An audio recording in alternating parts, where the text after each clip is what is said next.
as competent a revolutionary as Lenin was, the best friend he had was Tsar Nicholas, because he had the same attitude of like escalating instead of de-escalating, and just poor management of like the social forces that led to all these opportunities Yeah. to take advantage of. Yeah. I mean, they weren't friends. They were more allies.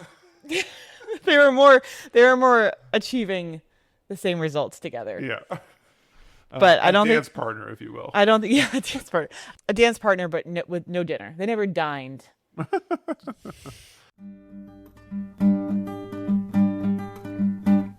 You tear down the house, then you put up the rent. You pocket the cash, and you crush all dissent. Hello, and welcome to the Red Diaper Pail, episode 48. We are recording on Monday, July 20th, 2026. This is a podcast about art, culture, history, politics, technology, and parenting from a left perspective, and my name is Simone. And I'm John Paul. And if you are thinking we are about 4 weeks away from our 1-year anniversary of recording, because it's episode 48, you would be incorrect. That's right. We just did the math because it wasn't making any sense to me. And we don't get to be celebrated until the end of September. Canny, long-term and dedicated listeners of the Red Diaper Pail will know that several times we've done 2 episodes in 1 week as a trial balloon for a different model of doing the podcast. And we decided that was for the dogs. So we are instead a little bit ahead of episodes. But the good news is you still have time to order our gifts and have them shipped to us for the end of September. Yeah. What's the good news? We have our new audio set up, all ready to go. Now, instead of sharing a little mic, we each have one sticking into our face. How do you feel about? Do you feel like a real podcaster now? I don't think we need 2 sticking into both of our faces. I find that one's enough. But John Paul overruled me. Yes, I did. You're not supposed to touch it. Claude was very clear on this, that this was the right way to do it. So I don't make my own decisions now. I simply ask Claude what to do. Claude's our intern. Doing not enough editing, if you ask me. Yeah. Okay, so I did finish Yesteryear today. Yes. The trendy fiction of the summer. Mm-hmm. And it probably needs to be an artifact, but that means John Paul has to read it. Okay. That probably will never happen, but yeah, no. Okay. On to the horrible headlines. So there was a little bit of a blitz on the communists last week. Yeah. I don't know if you noticed. It's nice to be in the news. Yes. Getting some attention from the presidency. It's usually not a good sign when the Nazis are doing a blitz, though. Yeah. It hasn't been good for immigrants, that's for sure. Or communists or Jews. Mm-hmm. Wasn't good for the Polish or the French. Okay, well, you might have noticed that the parade of supremacist freaks we're doing the media circuit. We're doing a media circuit last week, so you had like I always like it when the freaks are telling me what's normal and what's not normal. Oh, they were doing that. Miller was on Hannity and also did some press, like some press conference. I don't know. He was standing in front of a podium at some point. Yep. And Rubio had a special conference, and somebody released a bunch of funding to go after left-wing terrorists. So they're all beating the drum of this memo that came out, the NPSM memo that came out like last year. They've all decided that they were going to drag this back into the news. Yeah. I think because they kind of are sick of Iran and they're no longer distracted by FIFA. So they literally need the next thing. And of course, ICE isn't going that well because, of all the murders in the street. So they're like, let's shift attention to the left-wing terrorists. I also think it's like perfect timing because they have all the centrists and Democrats hand-wringing about left-wingers too. So they can just like pile on. Yeah, it's also a good splitter issue for the midterms because they've got no juice, but maybe they can get some juice if they create a moral panic about communists taking over the Democratic Party. Yes. In fact, a leaked memo from the Republicans about like planning for the midterms laid out a very explicit plan to weaponize Mondani nationally in House races, making Mondani the face of the Democrats with his anti-police and pro-defund and anti-capitalism and anti-Israel persona. How is he anti-police? Didn't he just like increase the police budget and hire a bunch of new cops? I don't understand that one. That was Bill Maher did the same thing of like the main issue is these people live in la la land and because they want to abolish the police. Yeah. Not cut back police budgets, not reform police budgets, but like have a world with no police. My vote is in play because it can't be Trump running.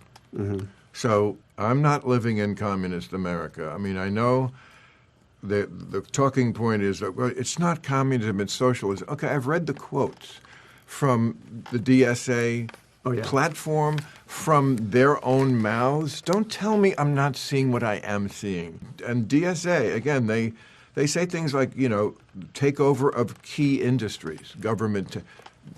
That's communism. There is a definition. By the way, Trump's doing that too. Of course. So I think the Democrats will do very well in the midterms. 2028 is a different story because by then, this wing of the party, this new wing with all the energy, and it's not just a few people anymore.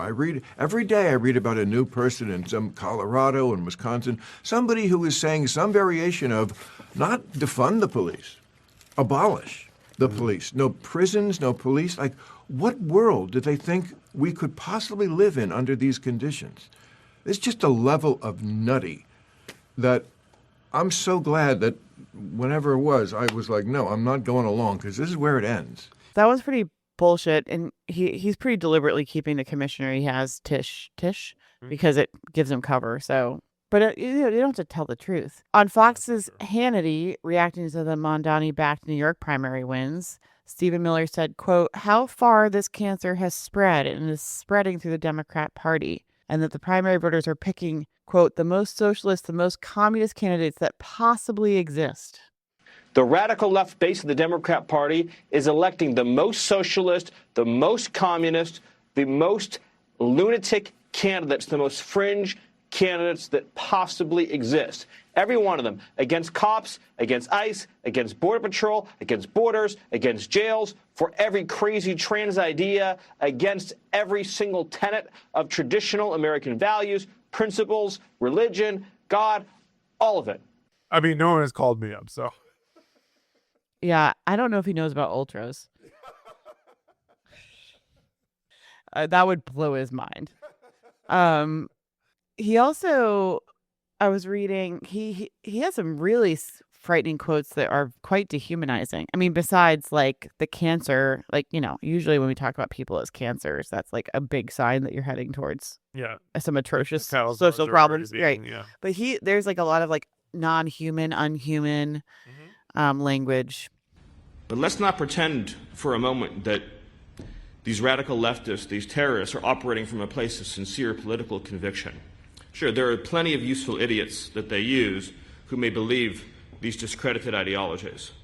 The leftist is fundamentally motivated by envy, by hatred, by jealousy. The leftist looks at what is beautiful and what is good and what is natural and is filled with envy and hatred. The leftist looks at a perfect family with the perfect life and a perfect job and perfect kids, that goes to church every Sunday and is filled with a feeling of inadequacy and jealousy, and they covet, and they turn those emotions ultimately into a desire to subjugate, to oppress, and to inflict pain and suffering. It's not a coincidence that when you look at these violent Antifa demonstrations, you see any photograph of those who were assembled. To be blunt, not one of the people that is demonstrating looks like a normal person. Not one looks normal. They're all deformed in some way in their appearance, in their dress, in their mannerism. Why is that? Why? If you look at two photographs and you see a normal American street, you see an Antifa protest. Why do the people that are violently demonstrating, why is there not one normal-looking person among them? Every one of them, through the course of their life and their decisions, has scarred their body and their appearance in many different ways, to the point in which their outer appearance becomes a manifestation of their inner hatred. Trust your instincts. To all people and across all civilizations, you know what normal is. You know what beautiful is. You know what good is. You know that families are right. You know that children are precious and beautiful and must be protected. You know that the criminal and the junkie and the predator is a threat to normal, healthy living. This is so much deeper than than issues about taxation and regulation, although they're incredibly important. It's about normal, healthy, ordered living. And the violent leftists, for these deep-seated reasons, going back to the earliest wisdom taught to us in the Bible about coveting. And I'm not talking about rich versus poor. I'm talking about a much deeper kind of coveting. Coveting people who are morally superior, who are superior in the simple, truthful way they live their lives.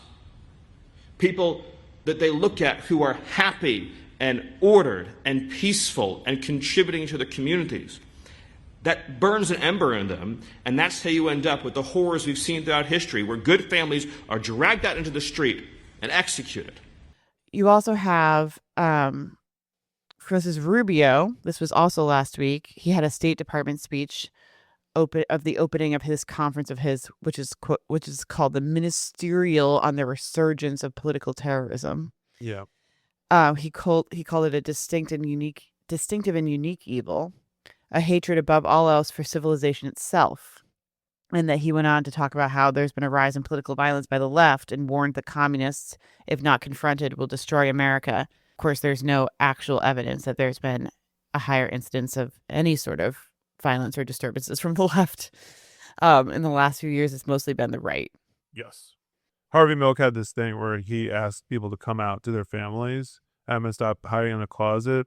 And I think that is a very politically savvy way of approaching that problem and this problem, because the method here, I agree with you about finding a new scapegoat. I think this has a lot to do with Cuba. I think they want to head off an anti-war movement that looks something like what the anti-war movement against the Iran war has looked like, which is something like a loose collaboration between Trump's base and lefties of wait, I thought we weren't doing forever wars anymore. I think they really want to paint any kind of material support for Cuba as not just against war and meddling in foreign countries, but explicitly about a civilizational conflict has valiance in the United States. And so if you touch it, you're part of you must be a part of the Foreign Legion, something like that, a fifth column. So I think it has to do with that.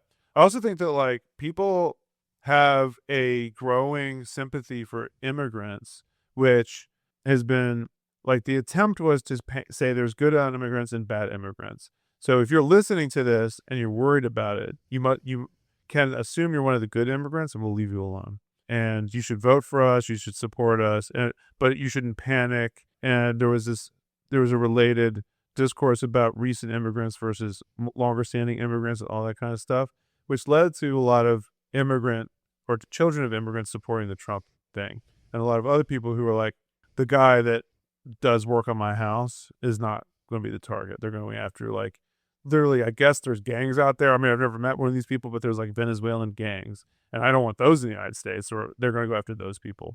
Of course, in practice, that wasn't true. And so you have one is a lot of people saying, oh, this is about me, and I don't like that at all. And two is a lot of people who know immigrants are I can imagine this dad who's trying to drive his kid to school as someone I know. Yeah. It's a normal guy with a normal job who's just trying to live his life. I don't like this, right? So the sympathy, even amongst the Trump base, for immigrants is going up. So they need a new scapegoat. And it doesn't help that the last couple that they murdered in the streets were higher sympathy immigrants. I've seen a few reels where people are learning in real time that oh no, he had a social security number. Oh no, he was doing it all. And they're I'm sorry, what? Mm-hmm. Mm-hmm. He was a quote unquote innocent. And then they're oh, that's fucked up. And it's Yeah. Yes, it is. Of course, no one should be treated this way. But we'll work on that conversation at the second meeting. But they have a problem with their PR, I think, on some of this stuff. So Tom on the Necessary Conversation said in reaction to this particular one that she was in favor of abolishing it. I saw that. Yeah. I think I think that whole podcast and that whole family is a bunch of BS. You think it's all scripted? I think it's all scripted. It's all clickbait. But I mean, I did just finish Yesteryear, and so I have a different opinion about these things. I thought you were against everything is a conspiracy theory and everything is AI generated. Or I am against that, but I'm also not as gullible as John Paul. At least I didn't believe that the Tom Brady slap was real. I was just glad that he was there before they carted off those Tate brothers. That's the Pauls. Oh, I'm sorry. Tates are different. So I'm so sorry. Different set of I'm so sorry douchey brothers. to taint the Paul name. Okay, on the Cuba point, I mean, obviously, Marco Rubio is pretty obsessed with Cuba. Yeah, no kidding. So his entire conference that he was chairing last week was a lot about Cuba, but a new state. This is Clyde Klippenstein on his Substack, and he's been following all of the administration's targeting of left-wingers closely. He's got a new State Department report on Cuba's, quote, campaign of subversion against the United States is a virtual government blacklist against left-wing Americans and groups. Linked to last week's Rubio-led summit on, quote, political terrorism, the report is unusually candid about the government's targets. As for who these supposed agents of Cuban influence are, the report is explicit. It names people like Ben Cohen of Ben and Jerry's, mayors Zoran Mondani and Karen Bass, media figures like Amy Goodman and Hassan Piker, and organizations like Democratic Socialists of America and the Amazon Labor Union, both of which the Red Diaper Pill has done artifacts on. So I'm wondering if they're confusing Cuban influence with content their favorite podcast has covered. Right. The 100-page report titled Cuba, the Capital of 21st Century Communism, which I'm you really went with that. You went with that title because you thought it was cute or because you didn't understand how bizarre a mouthful that would be to say when you have Cuba and capital and communism all in Not the same. China. No, Cuba. Not China. I mean, how fascinating is that? It's because of Marco. It's just because it's his pet issue. Well, it's because they're about to attack you. And it's That's because why. they don't, Marco, he's a dog with a bone. And, I think this is the kind of world where you want to write a 100-page report and no one's going to stop you and be like, are you sure it's really Cuba? I have some evidence that China's doing a little bit more of orchestrating than the Cubans. We have 3 pages in this 100-page report about the DSA. But then even in the report itself, they're like, yeah, it's probably not actually influenced by Cuba. But it may as well be. It might as well be. Yeah. This is Rubio. Let's talk about the PSL. The PSL loves Cuba. I'll have to get my hands on the report. Maybe we'll do it as an artifact. He tweeted last week, quote, for more than 6 decades, the Cuban regime has been the leading sponsor of radical leftism and third worldism in the United States. Yeah, I don't even know if that's true. This report not only names DSA, but it names Black Lives Matter and all Antifa. And that kind of warms my heart because if they're naming organizations that are that massive and widespread and popular, yeah, then I'm not as freaked out as I would be whenever this comes up in the news, it freaks me out because I'm like, oh my God, this is how it ends. This is going to be a nightmare. Yeah.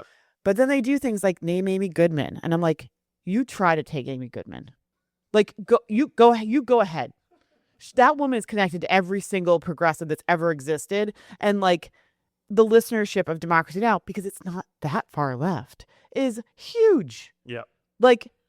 Go for it. You go for it. Yeah. Marco. That woman only has 4 blouses. She's been wearing the same ones for the last 25 years because she's frugal and we love her and you can't have her. Duh. Oh, Christian Small is also on the list. Go ahead. Yeah, go for Christian. Go for Christian He Small. says Amazon Labor Union. Maxine Waters on the list. Maxine. I mean, what are your standards even? Yeah, I refuse to be listed with all these liberals. Yeah. What you're saying is really important, which is one is it freaks us out because it's coming home to us. And this is how they do the group by group. So you're like, oh, it's not me. It's not me. It's going to be, and I mean this to whoever's listening, it will be you at some point. It has to be. The point is not to get rid of their enemies, although that's a nice also have. The point is to have an enemy. So if there is no enemy, they will find someone and it will be you eventually. So you're not off the hook. You need to treat this like it's you because it will be you. And these are the communists and socialists and anarchists are the people who are most likely to be effective and militant at fighting for you. So that's one important aspect of this. Amen. The fact that it is so many people who will not tolerate it is a material reality that we need to build upon, right? They aren't going to be able to drag everyone who's an anti-capitalist out of New York City. It's just impossible. So they can go after individuals to make a point, like they did in Prairie Land. And I want to say that, like, as much of it is about like politics, like there's a midterms coming up and the Iran thing's not going well. It's also important that like this country needs to rapidly prepare for war with China. It needs to rapidly reimagine an economy which is less dependent upon international supply lines, which is less dependent upon European allies, third world production, which has a domestic workforce that's ready to go back to work, right? And not be so much of a consumer and be a lot more of like a low paid laborer.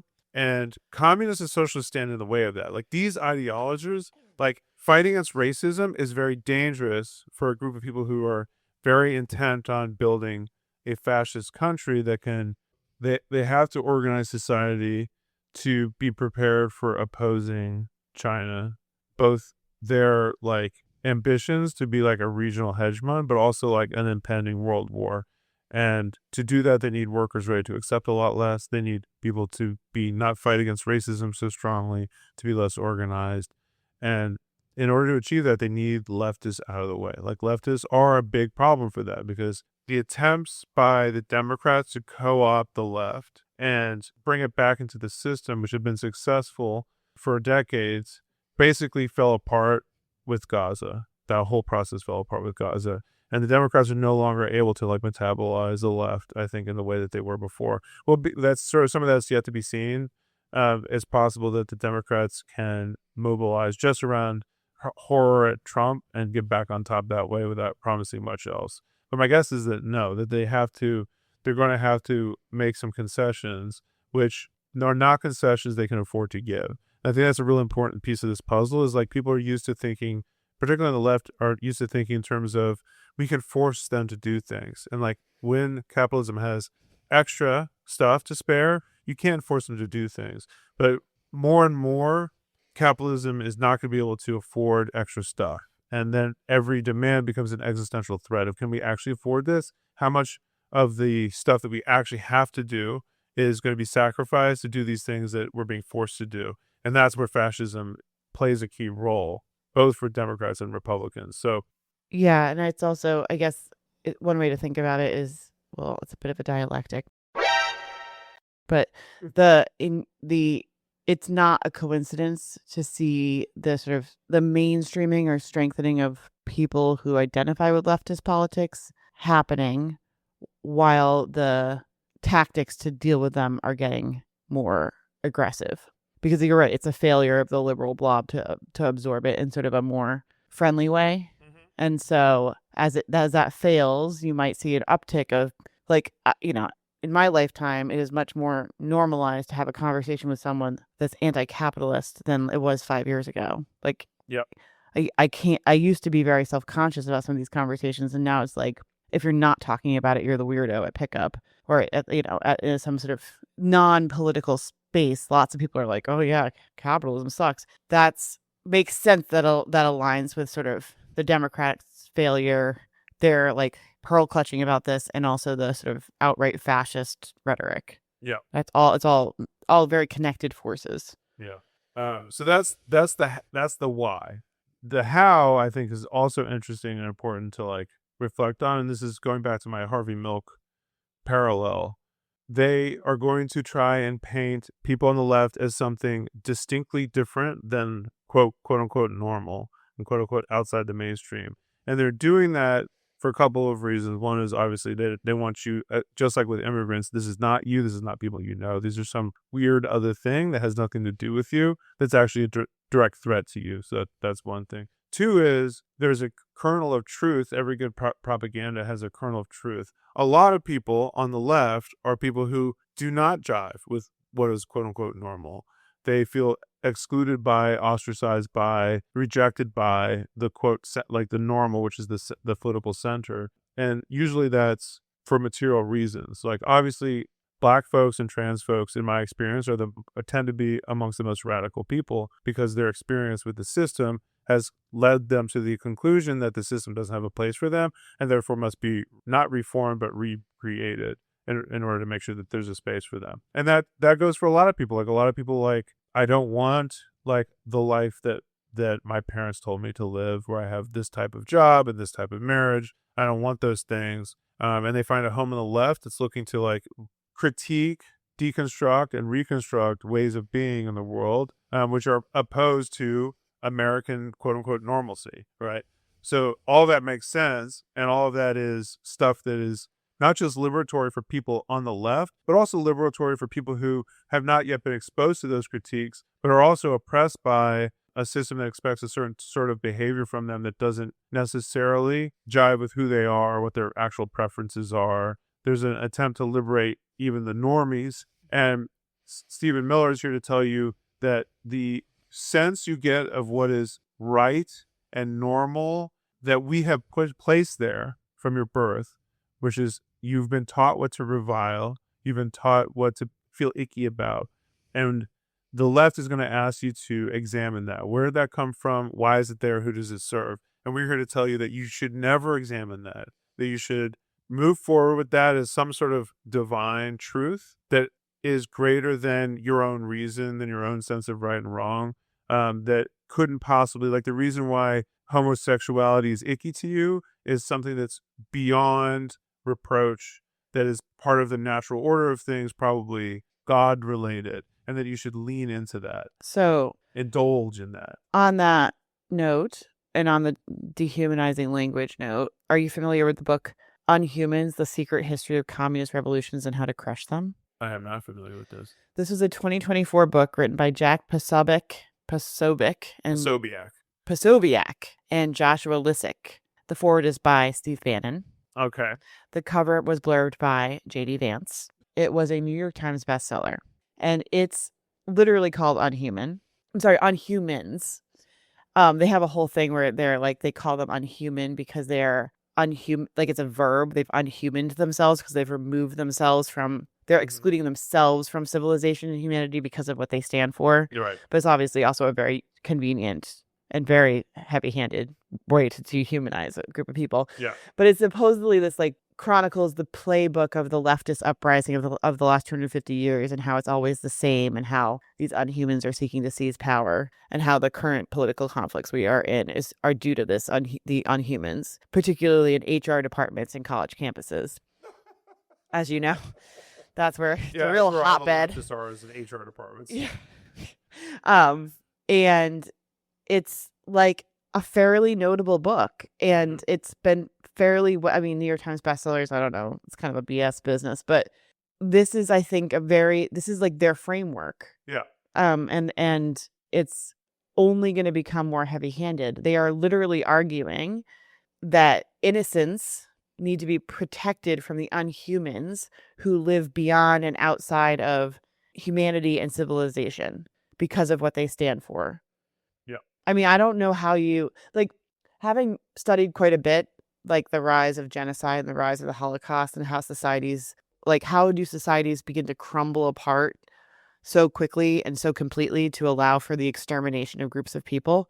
And my entire life I've experienced that as like, wow, this is extreme. Like for this to happen in a society, like extreme things are happening and there's a lack of cohesion and continuity in the social fabric that must be so painfully obvious. Yeah. To allow for like certain things to be said about others and certain things to be repeated ad nauseum about others. And like, we're living it. It has happened. Yeah. And I guess there was a naivete that it wouldn't happen, that that if you were going to live through it, it'd be more like shocking. But it happens relatively, like, it's a relatively quick flip, right? Well, now it feels mundane, but it also feels like it wasn't mundane 10 years ago, and now it is mundane. And how does that flip happen? And it's happened. Yeah. It's one of those things where, like, the level of comfort people have saying heinous, terrible things without shame or remorse has accelerated a lot. Mm-hmm. And a lot of the Trump movement is permission to say these things without having to apologize for them. Permission to say things that are just that do not need to be backed up with any sort of fact or shared reality. Yep. Which is another thing I thought, like, how does the society just end up saying absurd things and everyone's like, oh yeah, I'm going to go with that. Like, I'm going to hitch my horse to that wagon and become a tribalist lunatic. Like, reality has lifted away from shared objective facts. Like almost, and there are people who advance that and sort of dance in that circus like extremely ostentatiously, like purposefully over the top. I don't have to deal in fact. Yeah. It's shocking to me that is so easy to flip. Yeah. Yeah. And it's like, it is the case that if there is an advantage to be had and capitalizing on that, these people will do that. So they see an opportunity to fuck with people, and they're going to do it. Like they see an opportunity to like lower taxes, right, by stoking those, and they're going to do that because they want lower taxes, right?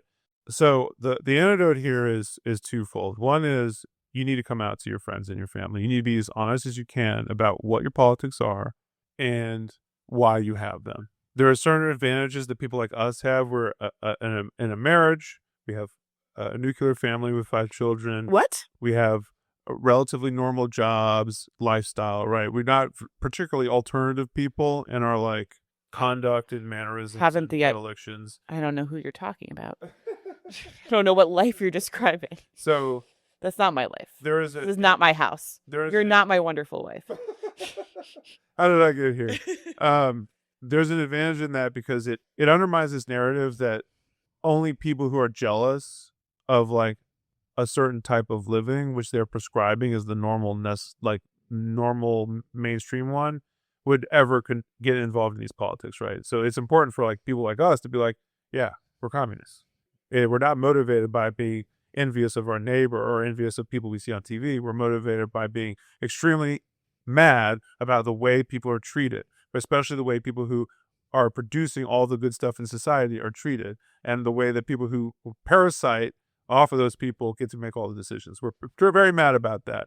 It has nothing to do with wanting to destroy families like ours. There's also importance for people who are not like us to be open and honest about why.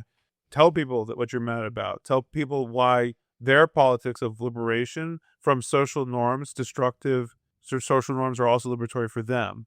Don't call yourself an anti-capitalist. Stop calling yourself an anti-capitalist. That is an easy way out. What are you for? Be for something. That's an anti-communism is a key part of fascism. If you're a libertarian communist, that's fine. I guess anarchist is fine. But don't be afraid to say what you believe, what you stand for, and why. Don't be defined by what you're against, because everyone's against capitalism. It doesn't mean much. You want people to understand that what you're for and that it's a thing that they should be for and that you have good reasons for it. So that's one. Can I be a Marxian explorer of ideas? Marxian is bullshit. Do not be a Marxian. I'm not even okay with Marxists. Like, that's even... You only get to be a Marxist if you're, like, writing a paper in undergrad. Right. If you're, like, an academic. Like, and even there, that's a political thing. It has to be an undergrad paper. The other thing is don't be weird. And what I mean, how dare you? What I mean by that is I don't mean be different than normal. What I mean is don't be antisocial. They want to equate like alternative ways of living with antisocial behavior. Antisocial behavior has no political home, and if it does, it's on the right. And you don't mean don't be an introvert or don't. Oh no, that's not what I mean. Don't dislike small talk. You mean don't be a creepy asshole who's self-centered and does weird things. Yeah, antisocial behavior is behavior which is contrary to the needs of the social group. Right, selfish, conflictual, take advantage of people, abusive, manipulative, passive aggressive. Self-isolating as a way of like being passive aggressive or things like this. Don't do those things. Impossible to please, constrainy.